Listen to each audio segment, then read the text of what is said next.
IT model പരീക്ഷയിലെ group 4-ലെ Synfig സ്റ്റുഡിയോയിലെ പ്രവർത്തനങ്ങൾ എങ്ങനെ ചെയ്യാമെന്ന് നോക്കാം.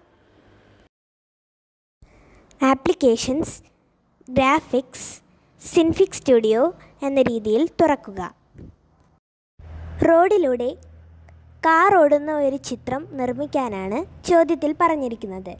അതിനായി ഫയൽ, ഇമ്പോർട്ട് എന്നതിൽ ക്ലിക്ക് ചെയ്ത് ഇമേജസ് 10-ൽ നിന്നും റോഡ് PNG എന്ന ചിത്രം ഓപ്പൺ ചെയ്യുക. ഇതിലേക്ക് കാറിനെ ഉൾപ്പെടുത്തുന്നതിനായി ഫയൽ, ഇമ്പോർട്ട് എന്നതിൽ ക്ലിക്ക് ചെയ്ത് ഇമേജസ് 10-ൽ നിന്നും കാർ PNG എന്ന ചിത്രം ഓപ്പൺ ചെയ്യുക. കാറിൻ്റെ വലിപ്പം ചെറുതാക്കുന്നതിനായി കാറിൽ ഒന്നുകൂടി ക്ലിക്ക് ചെയ്ത് മുകളിലെ നോഡ് അഡ്ജസ്റ്റ് ചെയ്ത് കാറിൻ്റെ വലിപ്പം ചെറുതാക്കുക. കാറിനെ മൂവ് ചെയ്യിക്കാൻ നടുവിലെ പച്ച ബട്ടണിൽ ക്ലിക്ക് ചെയ്ത് ഇടതുവശത്തേക്ക് നീക്കുക. ആനിമേഷൻ എഡിറ്റ് ചെയ്യാൻ turn on animate editing mode എന്ന ബട്ടണിൽ ക്ലിക്ക് ചെയ്യുക. സ്ക്രീനിന് ചുറ്റും ഒരു ചുവന്ന ബോർഡർ കണ്ടാൽ ആനിമേഷൻ ഓൺ ആയി എന്ന് മനസ്സിലാക്കാം. Last frame 120-ലാണ്.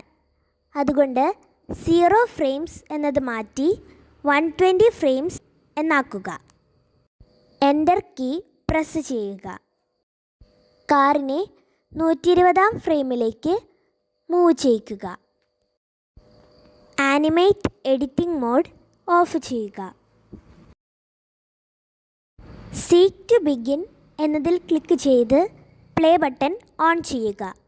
ഇപ്പോൾ കാർ നീങ്ങുന്നതായി കാണാം. ഇനി ഇതിനെ റെൻഡർ ചെയ്യണം. അതിനായി ഫയൽ, റെൻഡർ ക്ലിക്ക് ചെയ്യുക. ഫയൽ നെയിം എന്നതിൻ്റെ വലതുഭാഗത്തുള്ള ചൂസ് എന്നതിൽ ക്ലിക്ക് ചെയ്യുക. ഹോമിൽ നിന്നും എക്സാംപ്ടൺ ഫോൾഡർ ഓപ്പൺ ചെയ്യുക. അതിനുശേഷം ഫയൽ നെയിം എന്നതിൽ നിങ്ങളുടെ രജിസ്റ്റർ നമ്പർ _ ചോദ്യ നമ്പർ .flv എന്ന രീതിയിൽ ടൈപ്പ് ചെയ്ത് OK പ്രസ് ചെയ്യുക. ഇനി ഇതിന് താഴെ കാണുന്ന റെൻഡർ ബട്ടണിൽ ക്ലിക്ക് ചെയ്യുക. ഇപ്പോൾ നമ്മുടെ ഫയൽ എക്സാംപ്ടൺ ഫോൾഡറിൽ FLV ഫോർമാറ്റിൽ കാണാം.